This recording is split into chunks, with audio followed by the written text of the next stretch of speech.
everybody. Welcome to Cake Burger. My name is Steve. And I'm Mike. And this is the Two Over Comics podcast. You know, I'm still doing it. I don't do that with Woody when I do the video game stuff. Did you do it just now? Or? I'm like, I'm Mike. I wave, hey, I'm Mike. But when I do it with you, I always do the... So you got to add that special effects in, like... No, you need that. Kevin Smith was famous for doing that. Silent Bob, he was doing the hand motions and like that kind of thing. Yeah. You need to animate somehow. You can't just sit there like a statue. Yeah. Hi, I'm Mike. Welcome to our podcast. Yeah, no one wants that. I hope you entertain viewers, because here we are, the Two Over Comics podcast. You get like clockwork. It comes out all the time, just like, very frequently. We're very regularly, weekly basis, Yeah, we have very, a schedule that you can really count on at the same time every week. Well, we're hoping to do that. Yeah. But I mean, we're busy guys, Yeah. So, I don't know, guys. Figure it out. You know what you can do, though? If you want to watch the podcast more when it comes out, make sure you hit the subscribe button. Make sure you hit the notification bell, because you can always be alerted whenever new Cake Burger content comes out. I can tell you right now, as far as Cake Burger content, Mike's ruling the roost as far as Friday Night Game Night content comes out. Every Friday, it's uploaded with retro video game stuff. Once in a while, I'll post some stuff, but not very frequently. But you know what? I'm here right now. That's all that counts. I'm out of. I got a text from Mike. He said, "Get out of the bunker." There's a lot of DC news going on right now. As you can tell from the thumbnail, we're going to be talking about the DCU. This might be a two-parter, as you guys know me from watching. Maybe you do, maybe you don't. If you're new to the channel, but go back and watch some videos, and you'll see them. For me, I'm very passionate about DC. I got my Batman shirt on. I am too, as you can tell. My Detective Comics hat on. DC is a brand very near and dear to me, more so than the just trendy belle of the ball Marvel right now. You're gonna say that behind my Spider-Man poses? The one that you drew, my favorite one. I'm not just saying that. No, I grew up on Marvel Comics, but I mean, like, the heart wants what the heart wants, Mike. I don't have to tell you. Very recently, Mike, we had that announcement that James Gunn will be taking over the MCU. I mean, not the MCU, DCU. The DCU. He really likes the Marvel Universe. Black Adam came out, and David Zaslav and all that they were looking for their Kevin Feige, and we've been hearing for years. We're looking for our Kevin Feige and our 10-year plan, and we kept on hearing it, and finally, I guess this is our 10-year plan. Yeah. I guess maybe, I don't know. A lot of my stuff's gonna kind of like Steve has like a whole plan. Mine kind of mimics his a little bit. Right now, I still have no faith in the DC cinematic universe. So I started seeing some concrete plans, other than just seeing Superman come back at the end of Black Adam, which I still haven't seen yet. Just they posted on YouTube. Well, let's unpack that a little bit now. I mean, we had so Discovery takes over Warner Brothers. We have this we're coming up with a 10-year plan, which means nothing, because we've been coming up with a 10-year plan for the past 10 years. So at this point, when you hear about these announcements, it's like you have a party where you're inviting a friend over who you want to meet everybody and have fun with, and they don't show up, and you keep on calling them. They're like, "Yeah, I'm gonna come," and then it's 11 o'clock at night, midnight, and they're like, "Hey, I'm still gonna come over and bring over Mario Kart and some pizza. You still want to hang out?" And you're like, I guess. I'm in bed right now. Yeah, you come over, I'll probably go to bed. That's how I feel about the DC sometimes. We did have some gems, like the Batman movie came out with Matt Reeves, which was so real quick. My only things I look forward to recently in the DCU or live action DC stuff is Titans, which debuted Thursday, today, if this comes out today, and the Batman. Other than that, I've been excited about anything in the DCU. I will touch on the Batman in a second.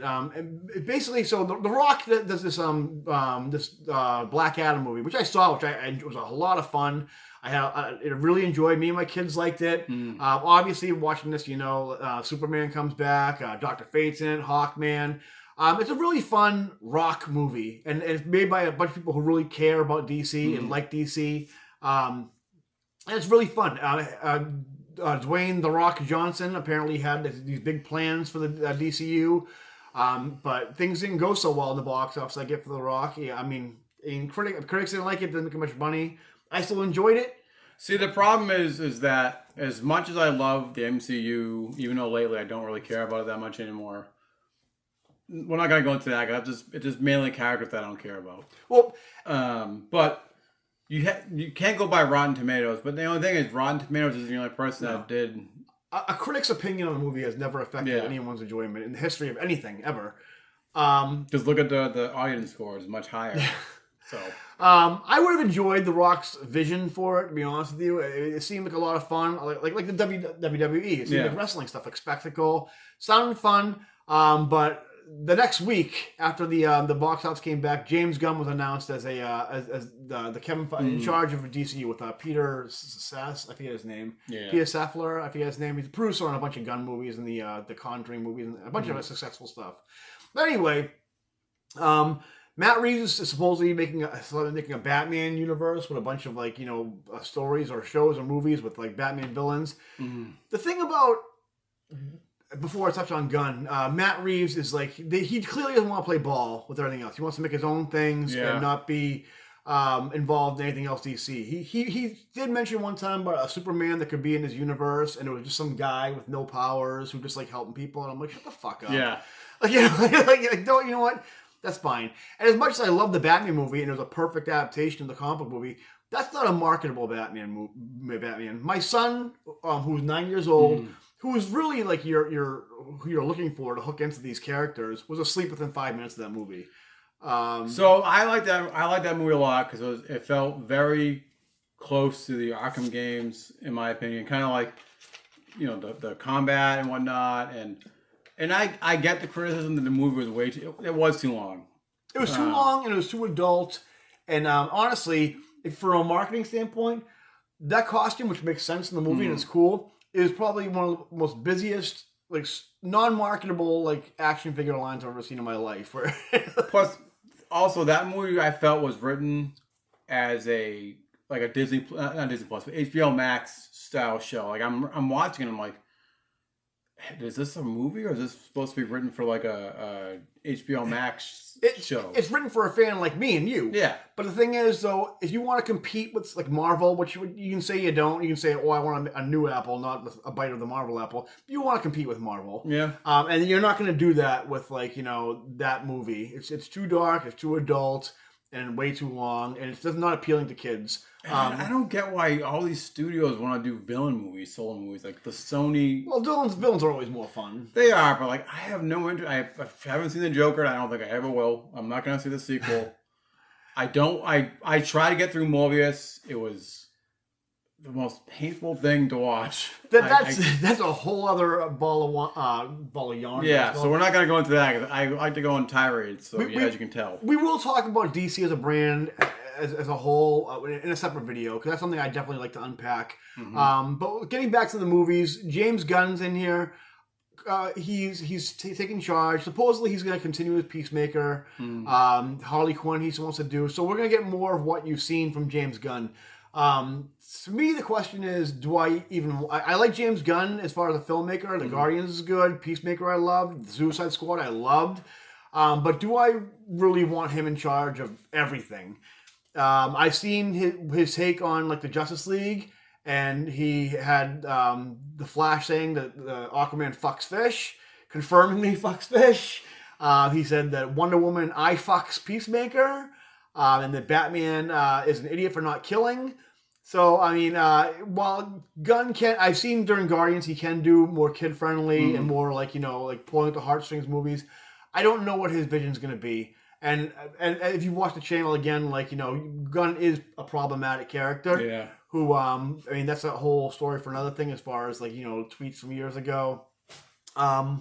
We somewhat covered on previous podcasts. Yeah, so we don't need to get into that. So, basically, what me and Mike had decided to do is is Gunn a good fit? We'll see. But in the meantime, DC. This is what I mean. If Gunn, let's say Gunn was never elected as the guy. And you're usually right about your ideas, so sometimes I'm right. Because a lot of times it's common sense, and that's basically what this movie is. Yeah. DC, this is common sense. This is what you should be doing.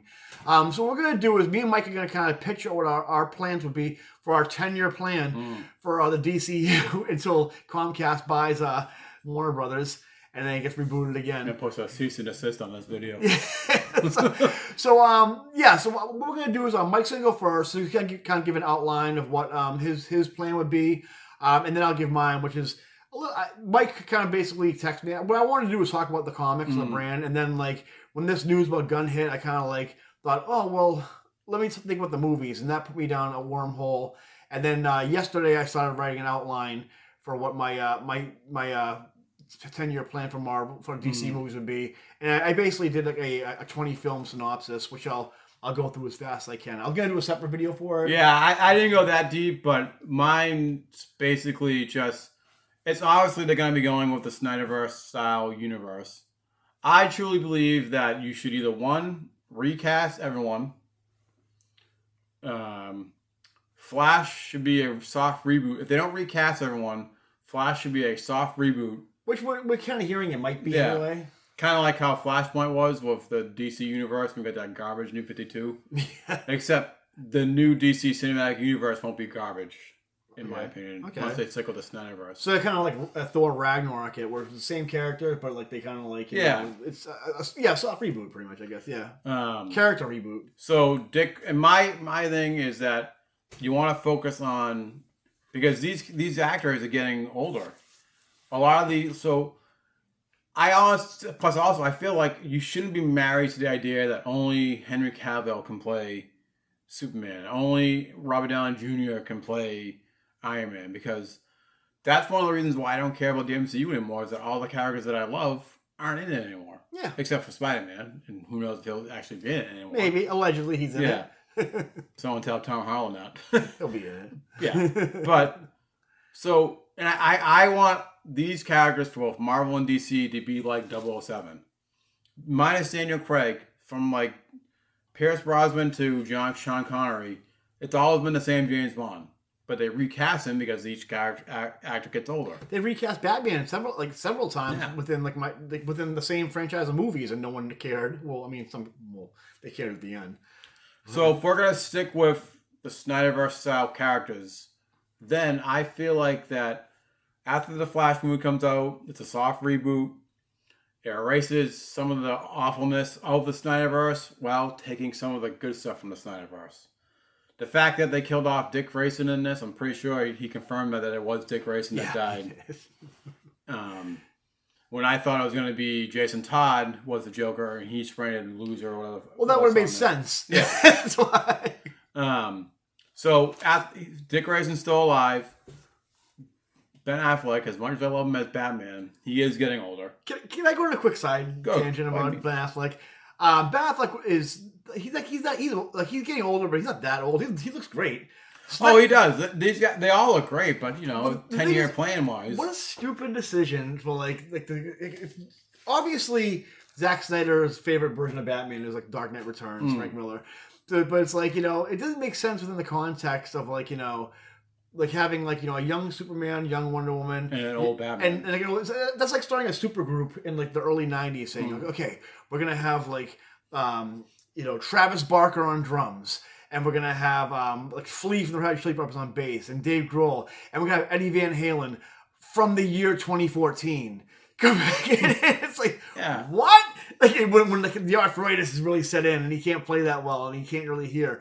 That's what they do with Batman. It's like, what do you, and you look at that Batman and it's like, and he's older than Ben Affleck. He looks like a Doug Mankey drawing come to life, and you did nothing with him. You had him do the most un-Batman thing in the world, just assemble the Justice League, and he did nothing in the Justice League movie. Both versions, he did nothing. He was just in his fucking bat plane, his bat car. Which was great. Affleck did absolutely nothing. He did a good job with what he was given, but anyway, I digress. Go ahead. He was awesome in Superman versus Batman, which I'm not going to go into that part of the movie, but he was awesome in it. We'll go down a rabbit hole, so just go on, Mike, with your pitch. Sorry to interrupt you. Yeah, I don't want to go down a rabbit hole. We'll go. This will be like a 10-part video. So, soft reboot. Dick Grayson's still alive. He's the new Batman. While Bruce Wayne's still alive, he's taking on kind of the Batman Beyond, storyline type thing where he's training Dick Grayson to be Batman. While the fact that Tim Drake is Dick Grayson's Robin. Oh my God! You killed him. This Tim Drake? Yes. You keep going. I'll fix them. I want to keep setting up like sidekick characters as well in each individual movie, so you can have these Because, yeah, we're talking about the 10-year plan, but you want to think more than the 10-year plan, in my opinion. If you want to make this marketable, where people like us really want to care, what's going to come after the 10-year plan? Don't do what Marvel did, where they're setting up all these new characters now, where they should have been setting them up in the first 10 years. It's almost like they had no plan after the first 10 years. They pretty much didn't. So if they want to do better than Marvel, you set up these side characters now. So you can have younger sidekicks, actors, like, playing the role. Yep. So that way, in 10 years, if they, like, I'm done, this is too much for me, then you can recast the sidekicks as their older versions. Yep. Then you can set up the Titans. But I think every individual solo movie, Batman movie, Superman movie, sets up the next Justice League movie. Where basically, I think the second Justice League movie should be the Injustice League. Okay. While you still have hints of Darkseid, the big bad, is still out there. And that'll be the third Justice League movie. Okay. And once you go from there, you branch out, because that by the 10 years, that's your fight in Darkseid.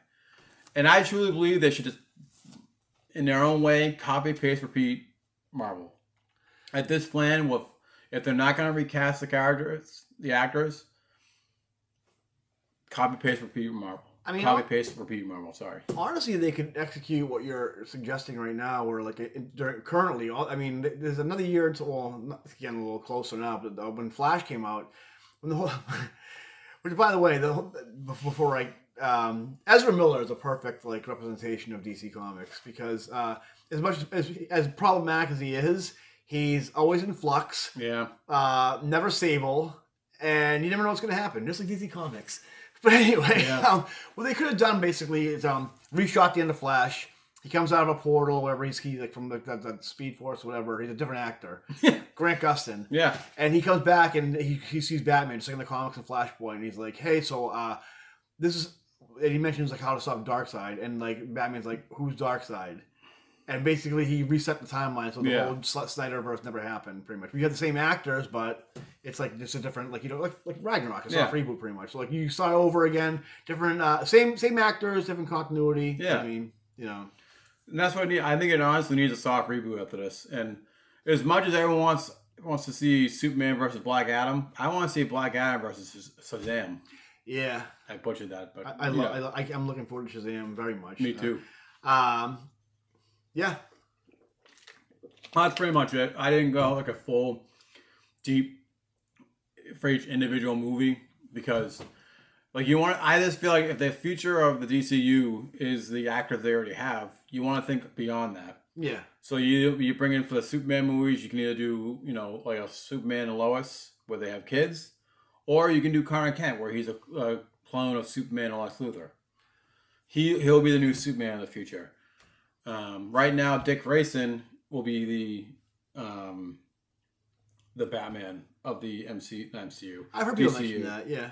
And that then Tim Drake will take in that role. So then you're going to go into Titans, where you go to Titans tomorrow during the Jeff Johns run, where they're the new Justice League. Okay. So you got Connor Kent, Dick Grayson, Tim Drake as Batman, and Wonder Girl as the new Wonder Woman, and so on and so on. Yeah, I mean, that makes sense because honestly, and they're kind of doing it in the comics right now, where DC is deeply rooted and defined by its legacy, and always has. And they do it perfectly. Yeah, they done it perfectly. It's so frustrating as a DC fan because DC is entrenched in its DNA, the multiverse, and I think they do it better than Marvel. Marvel's does a good job. They always have, but now it looks they haven't had the Flash movie come out yet, and so Marvel's already beaten them to the punch of the multiverse. Where rather than this be something like the Flash or whoever, the multiverse has been introduced to the public by a Spider-Man character who's his basic DNA is being the everyman, a street level character, and the audience movie going audience has been introduced to the multiverse through a Spider-Man character, which I find ridiculous. Yeah. I hate now that all these new Marvel fans are like, oh, what were these variants of Spider-Man? Ben Reilly's a variant. Kane's no, they're not. They're clones. No, they're in but they're so based off. That's the only thing I hate about the new movies, both DC and Marvel, that all these new fans are they're fans of the movies. and now they're doing stuff from the movies and implanting them into the Marvel universe, which like the gems. Yeah. They're stones for us, but now they're gems. That's a generational thing for us, and I mean, it sucks, but I mean, like, that's part of life. Yeah. You want to get into my thing? Sure. All right. Unlike Mike, what I did, I got a little OCD with it and did like a hard reboot. Something I thought I've always had kind of thoughts about it in the back of my head, but I never really kind of put like pen to paper or fingers to keys as the case may be. So I'm gonna get right into it right now. I did a DCU 10-year plan, and basically what it starts off with is in 3 phases. It's kind of aping from Marvel. Nothing wrong with that. I mean, Marvel didn't invent phases. So, here we go. The first film I'm going to do, and I'm going to kind of like, read it off a little bit so I don't like, there's tons of spell check errors, but in order for me to stay on track, I'm going to kind of like, That's why I didn't keep my notes up, because there's a lot of spell check errors. Yeah. So my first film 1, phase 1 would be Justice League New World, which would basically, like I said, it's a hard reboot. And the first one would basically adapt New World Order, the first storyline in Grant Morrison's Justice League, in which the HyperClan comes to Earth as alien saviors and solving the world's problems, and the world celebrates them. So it seems like these messiahs, like, who are kind of like solving things like, world hunger and like droughts and deserts and stuff like that. Just you all go read the comic. It's excellent. The definitive Justice League. So, but real quick, so with your soft reboot, hard reboot, these characters are already established.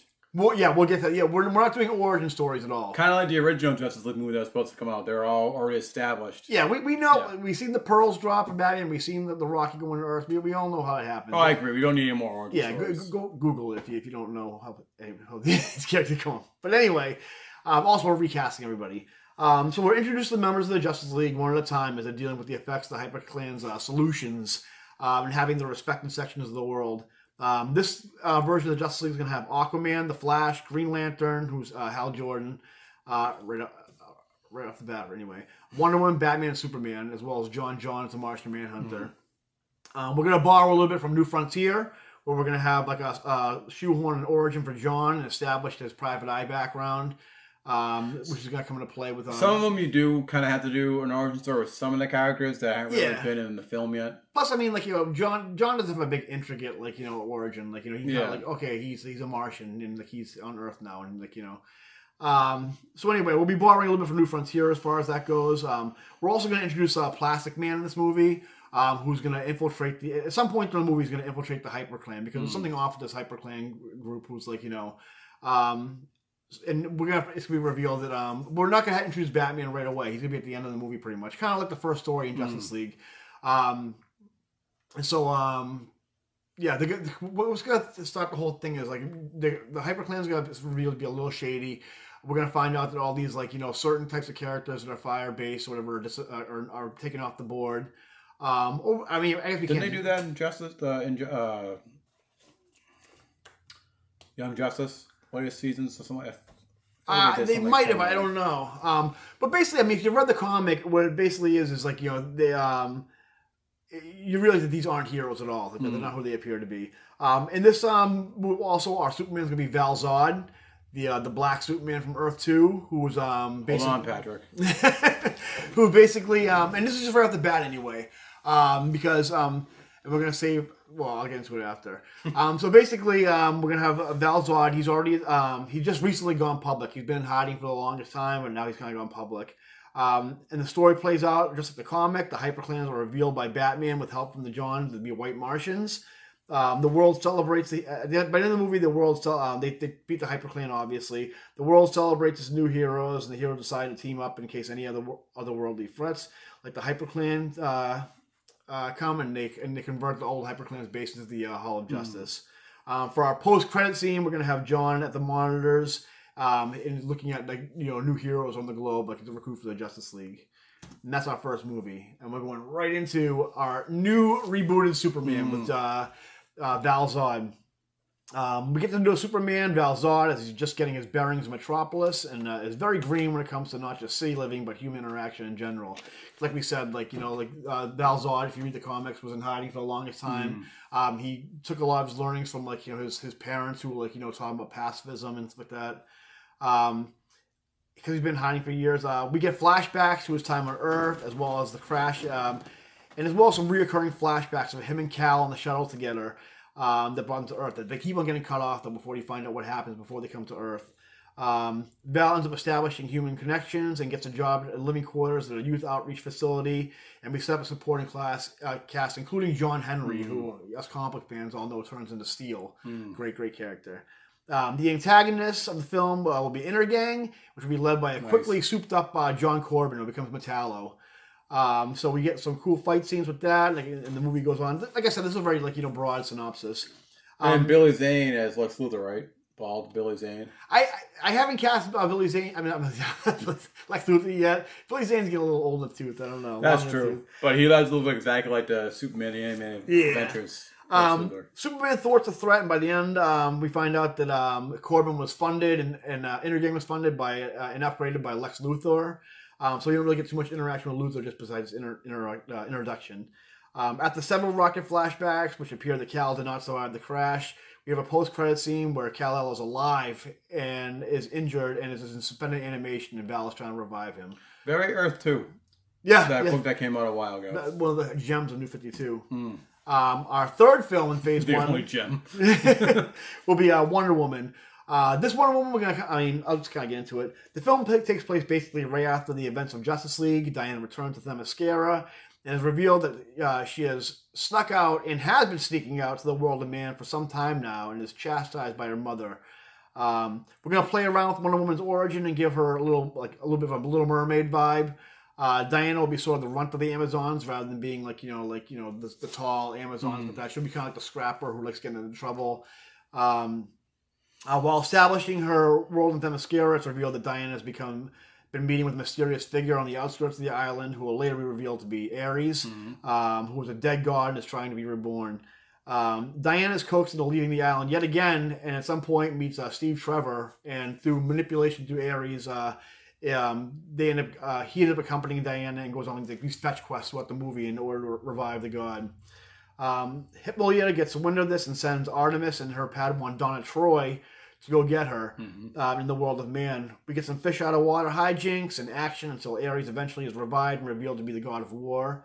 Diana, Artemis, Donna Troy, and Steve Trevor together stop him, and in the end, once they defeat him, Hippolyta arrives and reveals the Amazons to the world. By the end of the movie, Diana decides to stay and becomes an ambassador of Themyscira and is accompanied by her surprise assistant, Donna Troy, who's going to stay with her in the world of man. The post-credit is obviously Maxwell Lord. See, I like that you're introducing sidekicks now because that's what honestly needs to be. I think that is the future. That will be the future, yeah. Phase 1, Film 4 will be Green Lantern. Again, I'm just gonna. I have some castings which I can post later on, but I'm just letting you know right now. This will make Mike happy. Hal Jordan, James Marsden, is that his name from Sonic? Yes. Okay. He's my cast is Hal Jordan right now. Hal Jordan is Green Lantern in the film, and we established the cast. He's got the muscles for it. Yeah, his cast very early, like Carol Ferris, Jon Stewart, and Guy Gardner, and Coast City in general. Everyone knows Hal is Green Lantern, and he's a local celebrity. Sinestro comes and brings Hal on a mission to space where we establish a father-son dynamic with Hal and Sinestro. The antagonist of the film is Mongol, and most of the film takes place on Warworld. We also introduced the Yellow Power subplot when Mongol's defeated and Warworld is liberated. We get set up a barrage of escapees like the Manhunters, Larfreeze, and a bunch of others that need to be rounded up. So by the end of the movie, when World War's liberated, and they have to get these guys. The Guardians decide that this Earth sector needs more than one Green Lanterns, and we end the movie with Hal knowing just the guys to recruit. The post-credit scene is obviously Sinestro making a deal with an imprisoned Mongol about the whereabouts of the Yellow Power, which we never got a payoff from that Ryan Reynolds Green Lantern movie. I still like that movie. I do too. Phase 1, Film 5 is The Flash. Barry Allen will be our Flash in the movie, and we'll start off with him doing cleanup around the world due to the HyperClan, as well as establish him in Central City. So we're kind of doing an opposite thing of Marvel, where they did solo movies, then just Avengers. We're doing like the aftermath of the Justice League movie, pretty much. I like that because now you're establishing the new characters. Yeah, not new, but new actors playing these characters. We know who these icons are, but now we're fleshing them out. We establish him in Central City. The antagonist will be Mirror Master, and also small bits feature the Black Flash. This will mostly be the lightest, more fun superhero film with Barry trying to balance a normal life with being the Flash. And Mirror Master is kind of this crook he can't seem to catch. And we'll have a bunch of cool special effects and shots with the mirrors and stuff like that, which we'll leave that to the special effects guys. Just don't hire Marvel guys. Yeah. In fight scenes with Mirror Master, Flash has a brief encounter with Black Flash, and he defeats Mirror Master. And it looks as though Black Flash is next, but Barry realizes quickly how OP he is and escapes. And the post-credit scene is Barry once again going off to attend some more Hyperplane aftermath and finds himself in the jungle and sees a huge temple covered in vegetation that has the carvings of a gorilla. Is this Flash gonna run like this? Probably not. It looks like I'm a different actor. Phase 1, the final film in this phase, film 6, Batman. I'm going to do a casting. I'm going to have an unorthodox casting for Batman, but I'll post that later.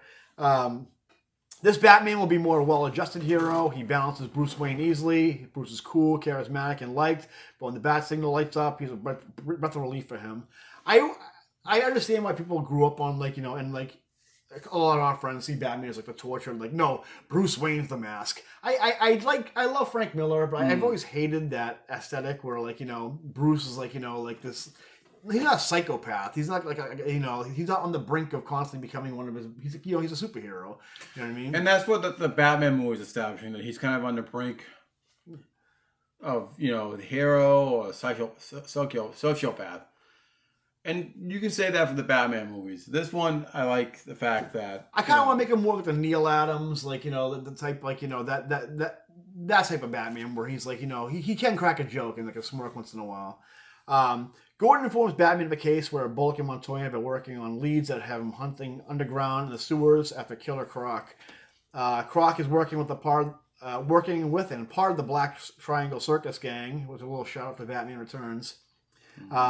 The gang and Croc are involved in drugs and trafficking involving kids, which we can introduce a young acrobat, Dick Grayson.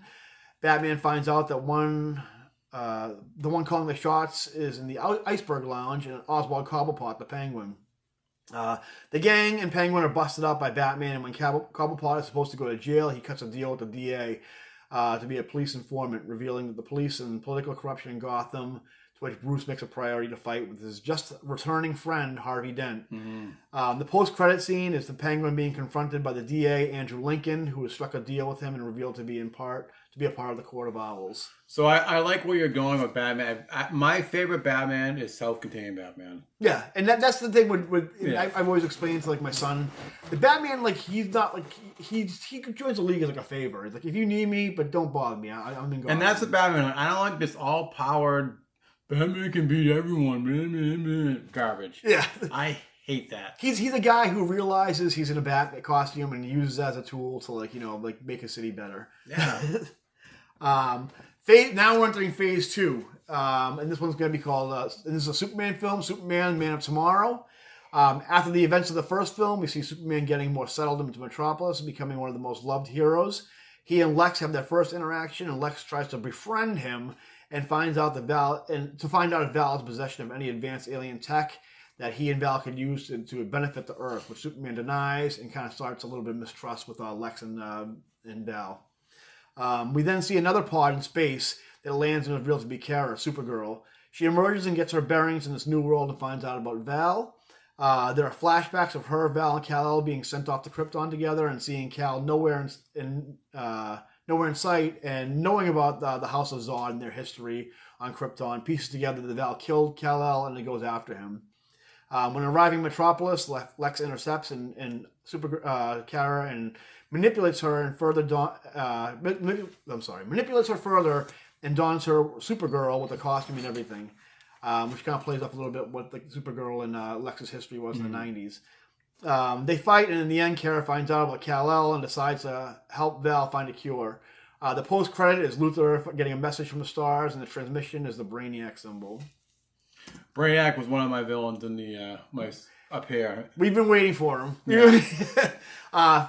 Phase 2 is Wonder Woman 2. I don't have a title for it.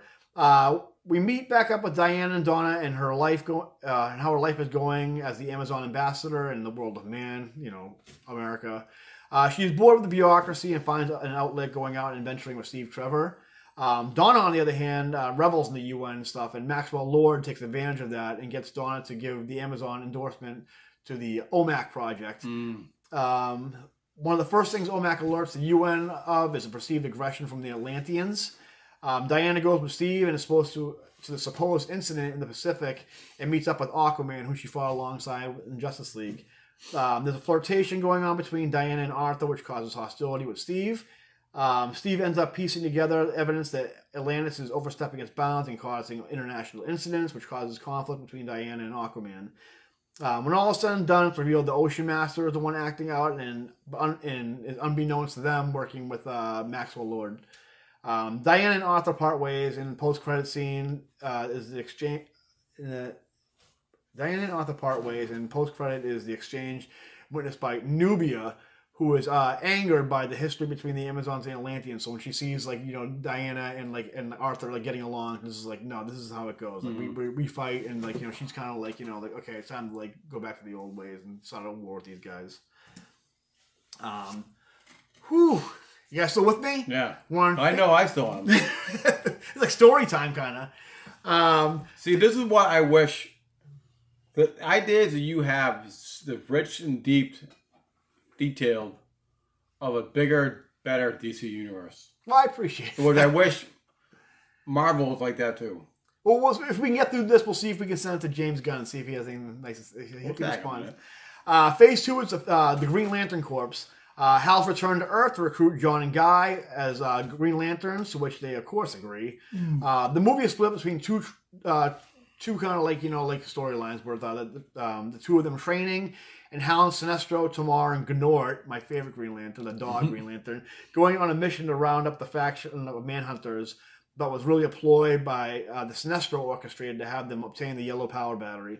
Hal and Gnort return to the Guardians and inform them of Sinestro's betrayal, in which John and Guy join them to retrieve Tomar, who has been captured and to stop Sinestro.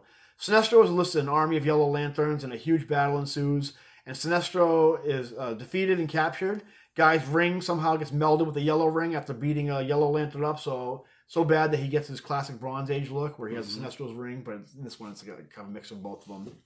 The post-credit scene is Hal confronting Sinestro in prison, and at the same time, Mongol escapes, and is revealed that Sinestro had made a deal with him by telling Mongol where Hal lives. Film 10, Phase 2, Flash 2. Since finding the mysterious ruins in the jungle from the last film, this movie's getting really deep, DC. The last film, Barry has been doing research on and stumbled upon some info on a Max Mercury who has done some archaeology work in the area and disappeared years ago. Barry returns to the ruins and is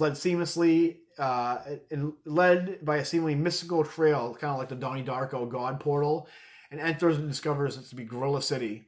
After some craziness, he meets Grodd and sees that they have Max Mercury there, and that Mercury has some sort of connection to some force that Grodd has been able to tap into to give him and his people the ability to evolve their brains, and Grodd especially with some sort of telepathy. Grodd uses his powers to subdue Barry and realize that Barry also has a connection to the force and plans to use it to leave Gorilla City and become the dominant species in the world. Max reveals to Barry that he is in tune with the Speed Force, is what it's called, and has a connection with time control throughout. It reveals to Barry that he is in tune with the Speed Force and has a connection to time control through it, and that's why Grodd is able to keep he and his people's brains in a perpetual state of evolving. So that's why they can talk and gain powers and that kind of thing. Max teaches Barry some Speed Force tricks, and Barry executes it, but in doing so, again, is confronted by Black Flash, who again disappears. Flash defeats Grodd, and Max makes plans to teach Barry more about the Speed Force. The post-credit scene is Barry getting ready to meet up with Max, but is attacked by the Black Flash, who impales Barry by his vibrating hand. Max meets up with Barry, but who doesn't know that Barry's been replaced by the Black Flash. And so and now we're on film 11, where we kind of break away from the trinity of heroes and go to the Legion of Superheroes. All right. We start the movie off in the 30th century with Saturn Girl, Lightning Lad, and Cosmic Boy all arriving at the United Planet Society, where they are joining a newly formed younger branch of the Planet Police. They meet Brainiac 5, who we all know. He's the one everybody knows. Yeah. It's going to play off like superhero Hogwarts, and we meet a bunch of characters. It's going to become pretty evident early on that while the adults have no problem putting these kids in danger and having all this responsibility, they are still not trusted as like full-fledged police members. The team learns of a distress situation in deep space where they're not supposed to go, but they go anyway. The team members that keep disappearing during their travels to this place. The team members keep disappearing and reappearing at times with different versions of themselves and different powers. They find the cause being named Monarch, who is a super OP and out of their league being who makes short work of them. In one attempt, Phantom Girl gets a hold of him and is revealed that Monarch is a multi-reality being made up of infinite versions of a fallen hero named Captain Atom, who is set up to reform reality and time and the multiverse into a version that suits him and destroy all the versions. You remember this character? Oh, yeah. From Zero Hour? Mm-hmm. Who was first Hawk and then Captain Atom? Yeah. The team recruits the whole... Gucci remembers it too, if you can hear it. She's like, no, not Zero Hour! Yeah.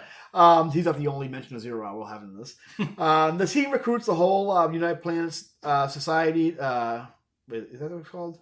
United Planet Society to join forces as the Legion of Superheroes and defeats the Monarch and so on, and do so.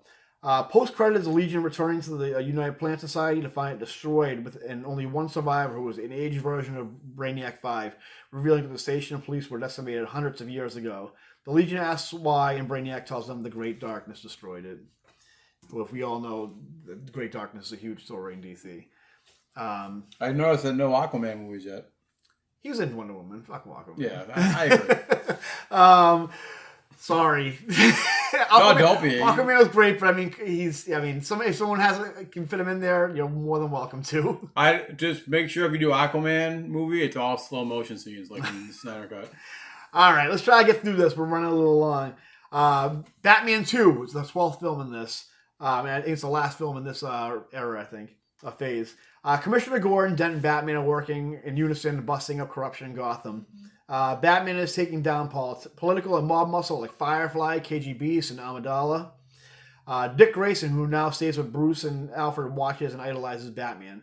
While reminiscing the old days with Harvey, Bruce is introduced to an acquaintance of Harvey, Selena Kyle. There's a flirtation with Bruce and Selena, but unbeknownst to them, Selena was sent by Andrew Lincoln to get dirt on Harvey and ruin his career as potential new DA.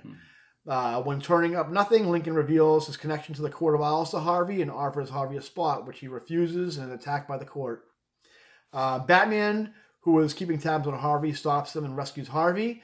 The Owls now turn their attention to Batman, who they figure out who he is and attack him at the mansion. They get the upper hand, and at one point, Dick proves his abilities as a fighter by saving Bruce from a killing strike. The mansion is almost overrun when Selena shows up as Catwoman, and with their combined efforts, they prevail and beat the court.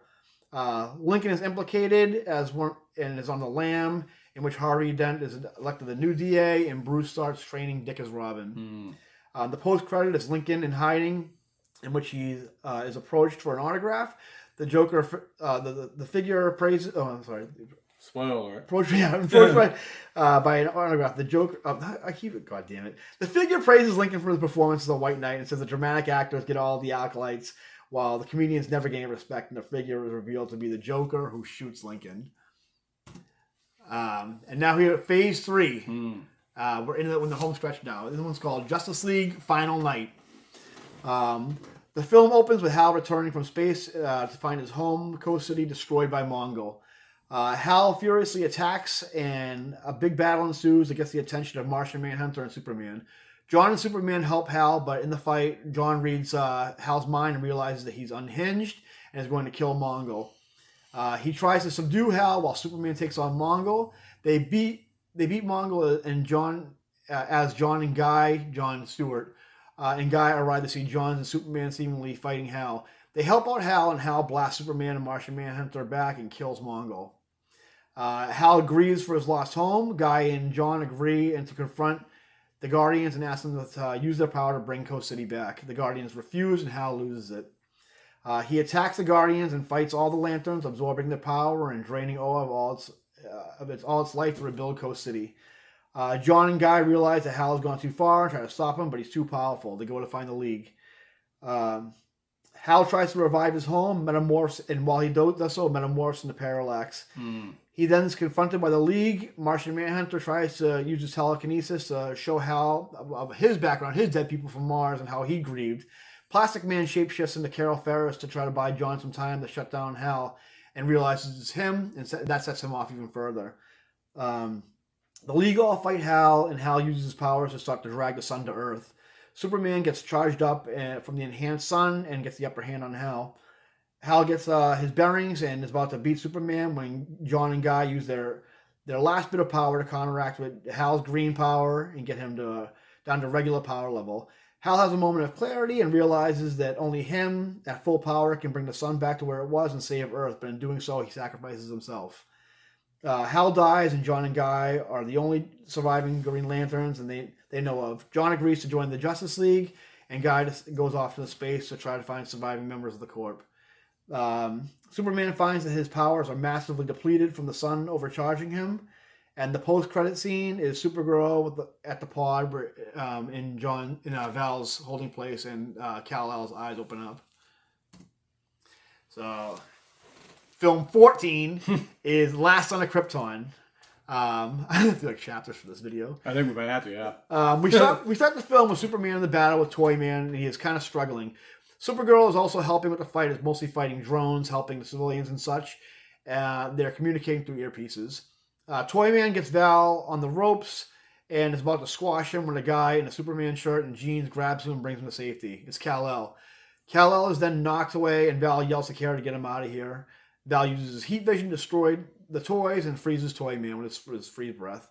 Back at their spot, Val, Cal, and Kara get into about how Cal not being adapted to Earth's atmosphere, not being in full power yet, and maybe never. Meanwhile, Luthor is solidified as having the biggest role in Metropolis advancement, as he invented technology to have the city itself build and repair itself, like the 2000 comic books. It's obviously obtained by Brainiac, who we learn is here because Kara's ship sent a beacon and sent them here. Val tries to assimilate Cal to Earth by getting him an entry-level job at the Daily Planet, and he meets a young Jimmy Olsen and Lois Lane. I like where you're going with this. Val and Kara are attacked by a section of the city, and Brainiac's presence is revealed. Kara is captured, and Brainiac probes her and finds out about Cal. As the House of El had previously came close to destroying Brainiac before the Krypton's destruction, Brainiac deducted that Cal would be the perfect trophy for his collection as the last son of Krypton. Kara is also informed about Kandor, her home city, being kept by Brainiac. Val, being depowered by his fight with Parallax, is almost beaten by the combined efforts of Brainiac, but Lex, when he finds out about Brainiac's plans to categorize and destroy the Earth, he helps Val and also dons his green and purple bodysuit, and they fight Brainiac and defeat him. You have a friend that's really digging our on top of Spider-Man's head over there. I saw that out of the corner of my eye. I'm like, all right, there's a stink bug on Spider-Man's head. Brainiac is defeated, and Kara decides to head to space to find a new place to bring Kandor. The post-credit scene is Brainiac 5 appearing before Val and telling him the Great Darkness is here. We're almost done, guys. Film 15, Brave and the Bold. The film starts off in Star City, where we're introduced to Green Arrow and Black Canary, as well as Speedy. They're on what they thought was a routine patrol, a.k.a. an excuse for Ollie to flirt with Diane. One of the perps is revealed to be a demon of some version. Ollie and Diane, it's too many Diane and Diane, Black Canary, decide this is a little out of their league, so they contact Martian Manhunter, who we established was in contact with them after he needed more recruits during the first Justice League movie. He sends Wonder Woman, who brings Donna Troy. The group investigates to find a new young speedster being attacked by a monster who is revealed to be Wally West, and is confused because he claims to not be from this world. Diana deducts that someone had opened a portal to what she thinks is Hades out of the Earth, and they go to stop him. They fight through the underworld and get separated to groups where Speedy, Donna, and Wally find the source of the problem and find out that it's indeed Hades behind it, but is also using an unwilling, powerful girl, Raven, to cause destruction. Hades by the end is defeated and is revealed he was acting on behalf of Trigun. The young kids make nice and think it would be cool if they had their own team, jokingly. Diana realizes Wally needs a place to stay, and they figure out how to get him back to where he came from, to which they call the Flash. The post-credit scene is Superman and Brainiac 5 appearing and asking Diana where the Flash was, to which we see Flash, Wally, and Max entering the Speed Force. So which Superman is this one? What's that? Which Superman is with Brainiac 5? Is it the Kal-El or? It's Val. Kal-El's not Superman. You know, he's just kind of like he's a little strong, but he's still like getting used to being alive. Well, when you mentioned Brainiac, I didn't know if it was maybe Superboy, Kal-El coming back with Brainiac, but. And here we go, guys. Film 16, Batman 3. Batman and Robin are now in a big fight with the Mad Hatter's gang, which they defeat and then bring to Arkham, which we find out Batman has been pretty busy, and the asylum has collected quite a bunch of colorful inmates. Harvey Dent is prosecuting Rupert Thorne, and Thorne threatens his family, who we now see that Harvey is married and expecting a child. Due to the Penguin giving Harvey and Batman him information about Thorne, the Joker visits Penguin and kills him and goes after Dent. At some point, the Joker finds and almost kills Harvey due to a failed rescue from Batman, leaving him scarred and turning him into Two-Face. Very nice. The two, Joker and Two-Face, team up against Batman and Robin. Batman and Robin win, and the Joker and Harvey are carted off to Arkham as an unknown figure watches. Could be maybe Batgirl? I don't know. The post-credit scene is in the Batcave, where Superman and Brainiac 5 appear to tell Bruce that an oncoming threat that they need him for. The last shot is a narration while they're talking about the oncoming threat. The narration, and it pans over to the Joker, whose eyes are black.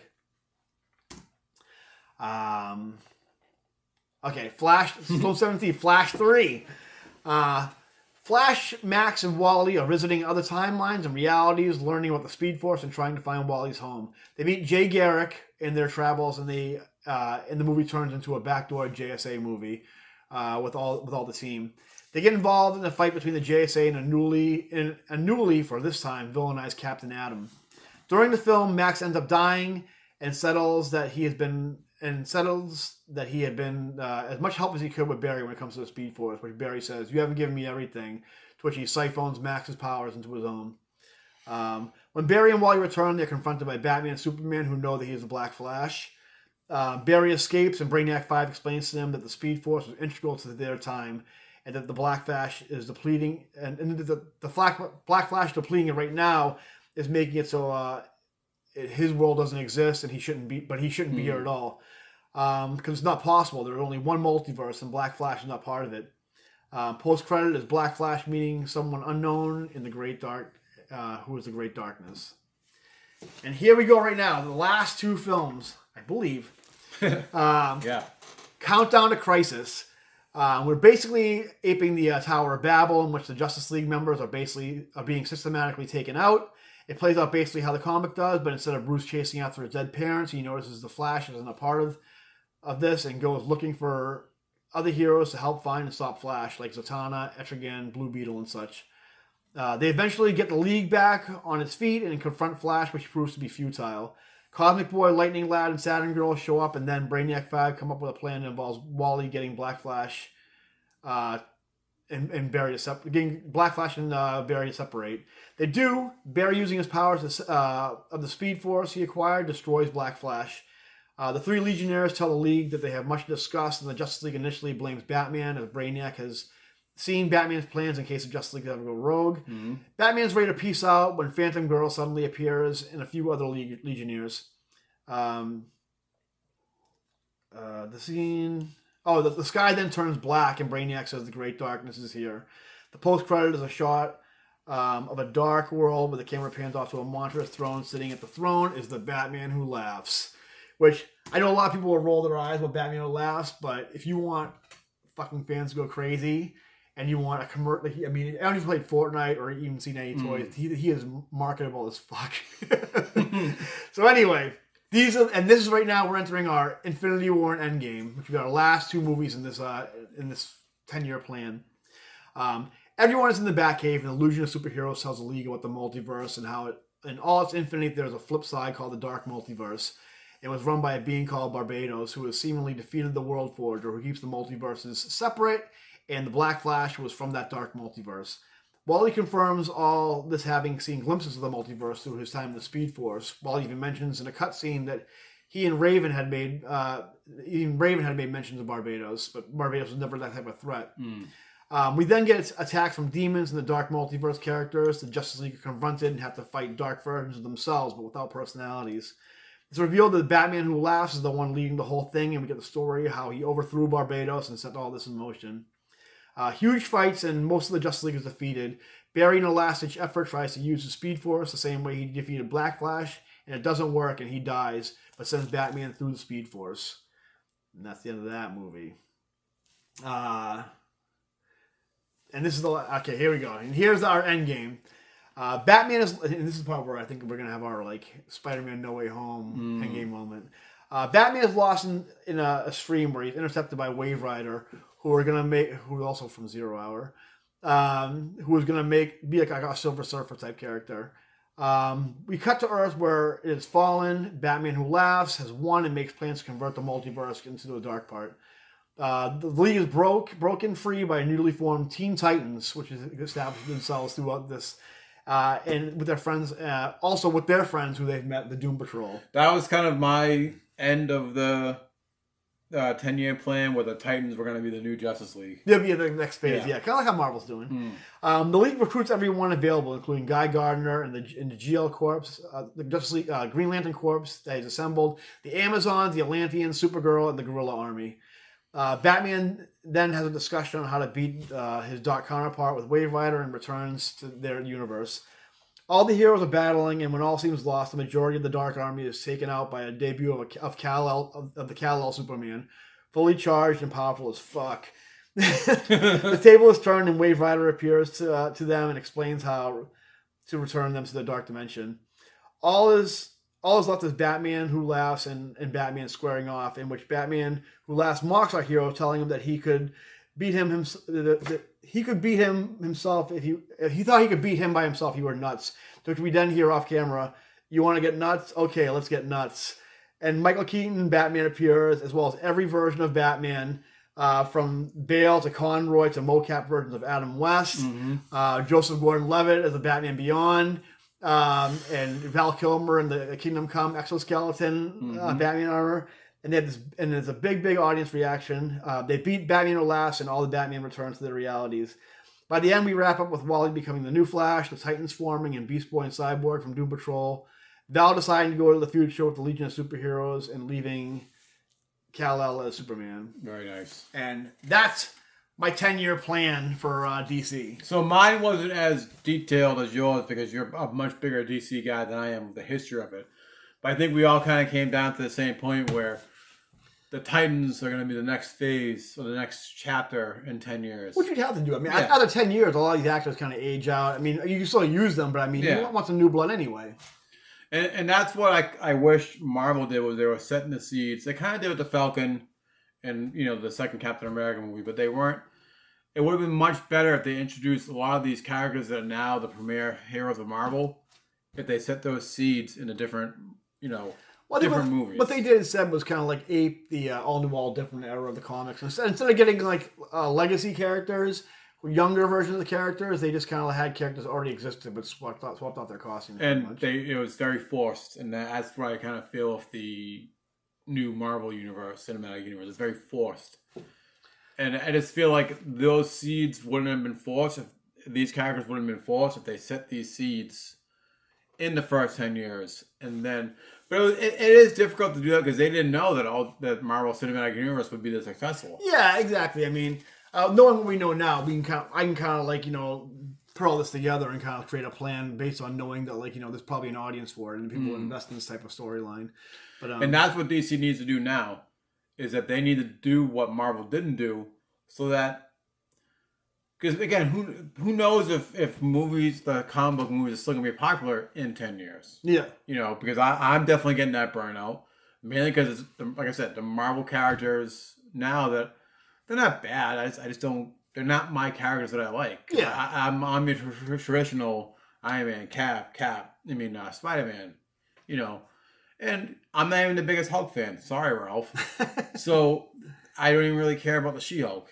I don't even really care about the regular Hulk. So, and invest in your CGI for the love of Christ. God. But, so, I like the fact that some of the ideas you showed me for the actors to play, you're going to have the African-American Superman. You're gonna have, I think, who'd you pick for Batman? I forget the actor's name, but he's the lead character in Warrior, the HBO series. So what I'd like to see is he's like an Asian American. I'm sorry, no, Chinese American, but because I'd like to see a Batman who could actually like fight, like and also some really cool fight scenes. We have some good scenes in like the previous Batman movies, but I want to see some like really good like choreographed, like non CG, like fight scenes with Batman with experienced real life martial artists. And my boy Glenn is, well, we can't do, in my universe, Glenn is the new Batman. So we kind of went down the same route with the Asian American. And I can post a casting call for these characters. I'll put some thumbnails in there when I edit this. Tag Patrick in it. Yeah.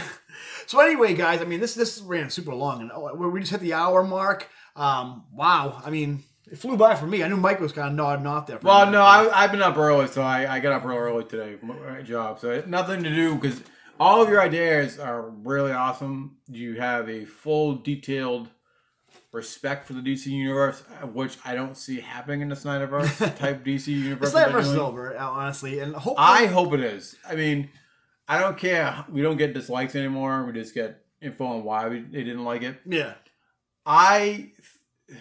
First and foremost, the first Justice League movie still has Snyderverse stuff in it.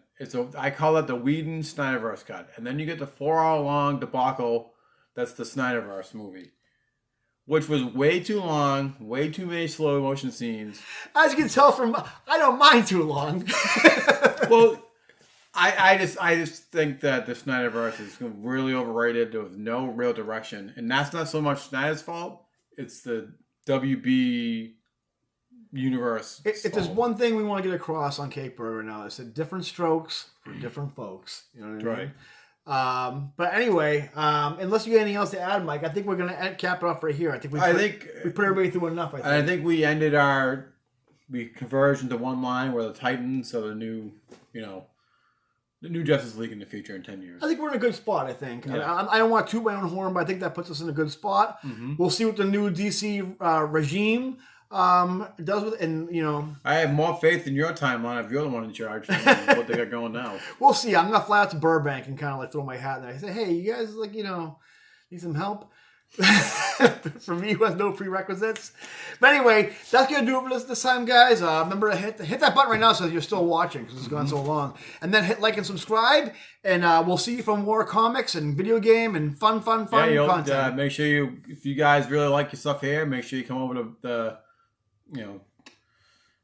They're already here. My brain froze. Go to the playlist and look Friday Night Game Night. Come to us on Friday Night Game Night, and yeah. Mike's gonna go take a nap, guys. And I got to ride home, so we'll see you next time, guys. See you later. Bye. Did it again. I don't even know what this is.